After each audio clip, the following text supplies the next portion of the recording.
The Colorado Avalanche and Nashville Predators are the 1 versus Wild Card 2 matchup in the Western Conference. We'll take a look at this playoff meeting between division rivals and give it a full preview right now. Hey everybody, it is time for my final series preview of the first round matchups. And this is the Colorado Avalanche versus Nashville Predators, 2 division rivals going at it in a series that obviously is expected to be a little bit one-sided, but certainly could get interesting if the Avs end up taking the Predators a little bit too lightly. Now, the goaltending situation for the Preds, unfortunately, is going to be an issue for them in this series. And I think things could have gone differently if Saros was healthy. But UC Saros being injured for Nashville is certainly going to put a big blow into their chances of trying to knock off the top-seeded Avs in this series. But let's take a look at both teams here. And starting with the Colorado Avalanche, they went 56-19-7 on the season, 119 points. They finished first in the Central Division and first in the Western Conference. The only team better than Colorado this year was the Florida Panthers. However, they kind of struggled a little bit against Nashville. And as we often see in divisional games, sometimes, you know, teams can give other teams some trouble in divisional matchups, even if one is considered better than the other. And Colorado only went 1-1-2 versus Nashville in the regular season this year. Only won 1 out of the 4 games. So, you know, that's definitely something to watch. But obviously, goaltending for the Predators in a little bit different of a situation now than it is normally. Colorado's offense was fantastic this year, as you would expect with all the star players that they have. 3.76 goals for per game, which was 4th best in the NHL. This team could score with just about anybody. And obviously with Nathan MacKinnon, Mikko Rantanen, Gabriel Landeskog, Nazem Kadri, Cale Makar on the back end, you would expect this team to put up some goals, and they certainly did that this season. They also were very solid overall defensively and had a pretty good year from Darcy Kemper in goal as well. They gave up just 2.83 goals against per game this season, which was 9th best in the NHL. So they are top 10 offensively and top 10 defensively. Very well-rounded team in Colorado. Special teams, their power play was very good this year, 7th best in the league, 24% on the man advantage. It is a weapon, and you cannot afford to give the Avalanche too many power play opportunities or they will make you pay. Their penalty kill, though, was very, middle of the road, 79.7% on the PK, which was 15th in the NHL. Definitely mid-pack there.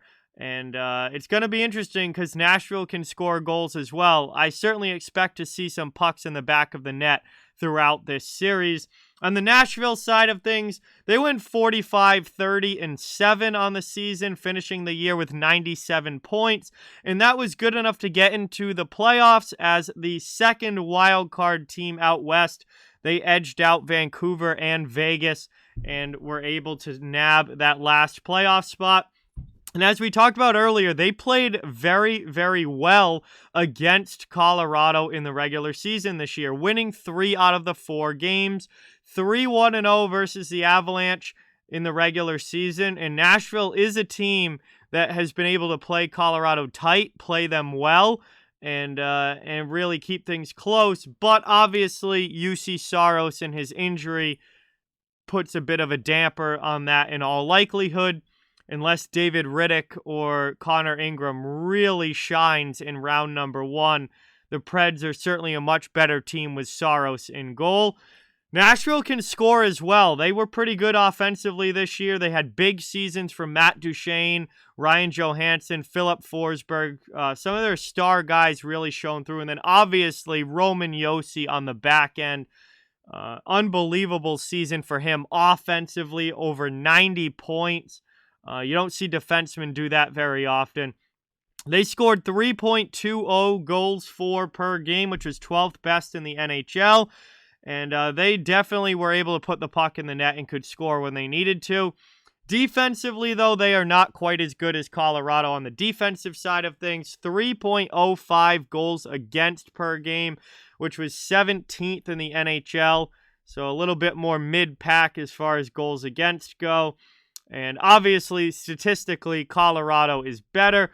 But Nashville's played them tough this year. And they're really going to have to bring it in the playoffs if they're going to upset the Avalanche.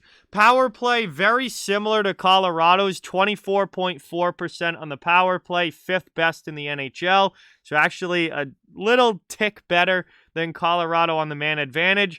But their penalty kill is a tick worse than the Avs, 79.2% on the PK, which is 18th in the NHL. But all in all, you look at these numbers, there's really not much separating them special teams-wise. Both have very similar power plays, which are very good, and both have very middle-of-the-road penalty kills as far as that goes this season. So if there's going to be penalties in this series, if teams are going to be undisciplined, if guys are going to be in the penalty box, you're probably going to see the power plays feast on that because they're both very good on the power play and both very average on the penalty kill. Now, again, I expect some goals to be scored in this series for sure. You also have two of the best defensemen in the NHL playing against each other in this series. Roman Josi on the Nashville Predators side, Cale Makar on the Colorado Avalanche side. Definitely the top two D-men in the NHL this season. Both just ridiculous offensively, solid defensively. Great numbers all around for both of those guys. And those two are the Norris race this year. There may be a distant third, whether it's Victor Hedman or somebody else, but the Norris race this year is between Cale Makar and Roman Josi. It's going to be really interesting to see who is picked to win that, but both of them had absolutely outstanding years.